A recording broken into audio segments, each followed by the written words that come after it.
right, now, the first thing we're going to do is we're going to look at leadership. So we're going to take the subject and talk about leadership. And there's a lot of people in here that have personal experience.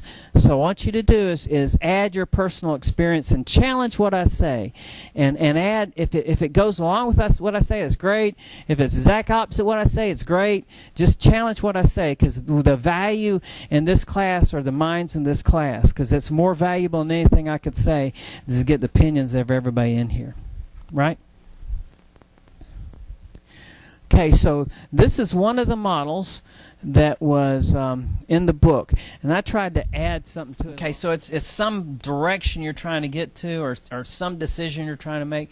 You're here and you want to attempt leadership, right? And then what's the next division? What is that? Resultant behavior. So if you're trying to motivate somebody, you're trying to get here, motivate somebody to be here, or you're trying to do something and you're trying to get a result, right? Does that make sense? Now if I'm saying it wrong, you correct me, okay? Now, I applied it differently, so this is not 100% the way the book applied it. So, for example, I just said, Bush, war, and terror. So we're here, and the first attempt to do something was here, and the resultant behavior could either be a success or failure, right? So whatever you try, it may give the results you want, or it may not give the results you want. And you don't know going into it whether it's going to be a success or a failure. So, for example, if you use expectancy theory, you're going to say, okay, I'm going to offer my salespeople a chance to go to Hawaii for the person with the top sales. Anybody been in that position? Did we have this example before?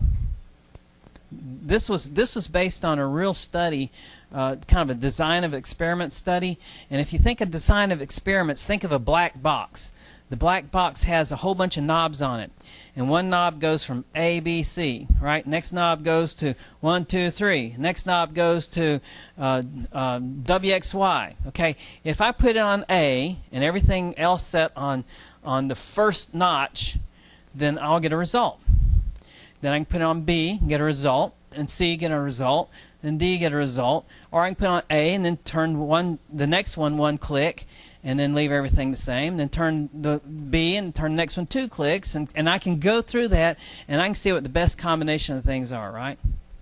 So someone studied just the results of different motivational theories on salespeople. And one was, let's look at, let's offer them a trip to Hawaii, right?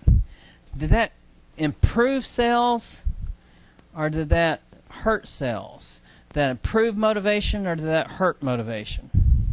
What's your opinion? Depends on how close together the sales reps are in their figures. Yeah, that's a good point. And we talked about it a little bit, I think. But in this case, what happened was somebody was really happy and the rest of them were really mad, because the same person wins every single time. Okay, 30 salespeople. Same person, same 3 people get the trip every time. Who does it motivate? It gets maybe the top 5. Okay, who does it really make mad? The people who aren't in the top 5. They feel like yeah, and not only that, but a lot of times it has to do. It's not it's not necessarily quality of the salesperson. It may be the maturity of the salesperson, because if you have better leads because you've been there for 20 years, it may be that you have an advantage over the person that's just starting out. Although that person that's been there for 20 years started out same place you did. So can you see how so that may motivate people, but you don't expect to win if you're in the bottom 60-70% of the people. You just don't expect to win. So no matter what kind of benefit you try to get, majority, no matter what what you're trying to do, the bottom 70% may never have a chance to win, because they just haven't been there long enough. They haven't built the leads up. They're still immature in their sales techniques, or whatever the situation is. Well, that's 70% of your workforce, right? So you can, expectancy theory can work for you, or expectancy theory can work against you. The people in the top 5 people, they're expecting to be in the running. The bottom 25 people are just may not be expecting to be in the running. Now, after you do this a couple of times. And so the resultant behavior could be success from what you did, or it could be failure from what you did. And even if it's successful, say you had everybody up their sales a little bit, it may be effective or it may be ineffective. Now, if you apply it to the war on terror, I was thinking, well, okay, you invaded Iraq, and you went to a point where this never before in history has that much ground been covered that quickly and had that much success. Does that make sense? Never before in history.